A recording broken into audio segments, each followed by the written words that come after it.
Today we're going to talk about the safety of fat transfer. I think a lot of the concerns of safety with fat transfer that most surgeons talk about are not really on the high priority list for me, such as will it survive? Will you have an even contour? I get consistently excellent results with patients in terms of longevity and safety of transplantation. What I do fear, though, is one big thing that probably is not addressed very much, and I want to address it with you, which is weight changes that occur after the fat transfer. It's something that I've been constantly refining in my thinking, and I've constantly tried to make sure I articulate to a patient to the best of my capacity.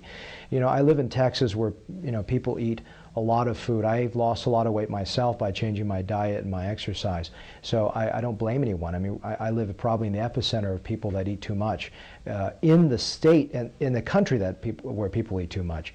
So my goal is for you is safety first, and there's a video that I shall called Safety Before Quality.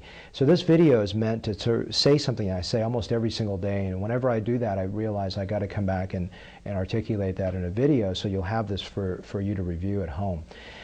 What's very important is understanding that weight is an issue with fat transfer. It's not that if you're slightly overweight or slightly underweight, it's the fluctuation of the weight that occurs after a transplant that I'm concerned about. People always ask me how much weight, and that's very hard for me to estimate, and here's the reason why.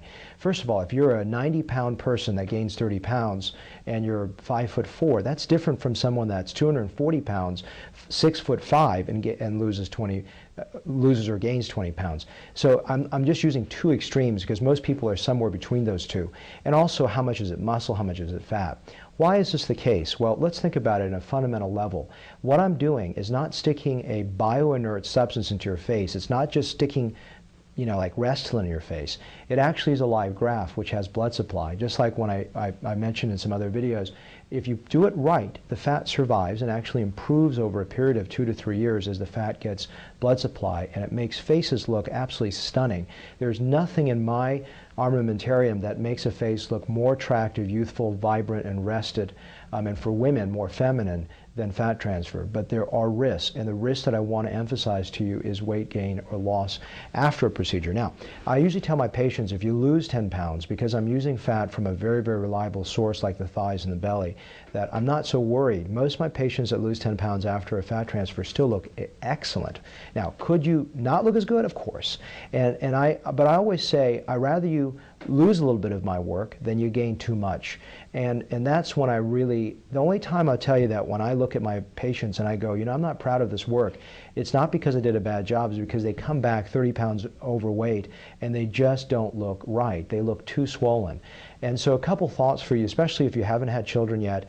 I don't know how pregnancy could affect it, but I know that when you lose the weight, it will come back toward should come back toward a normal look.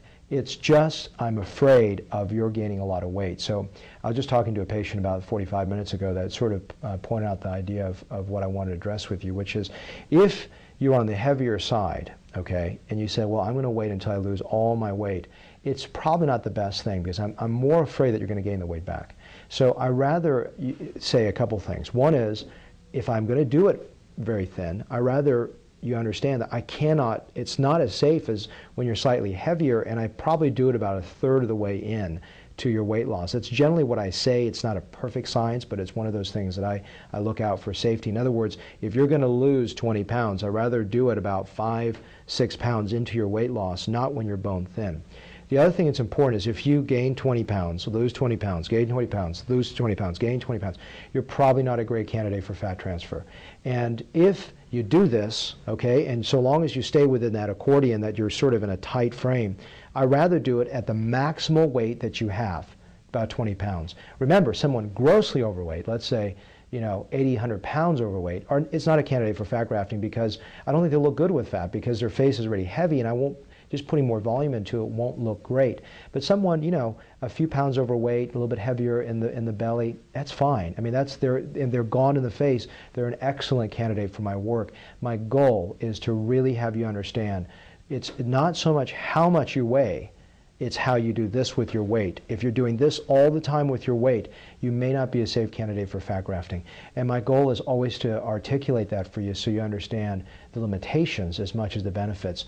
And if there's any questions with this, I'd be more than happy to answer this in a consultation, because sometimes you go, well, then I'm not a candidate, or oh my goodness, I am one. Or it's one of those things that need to be done on a case-by-case basis and really talking to you over a long time to get an understanding of what would be the best options for you in terms of facial rejuvenation.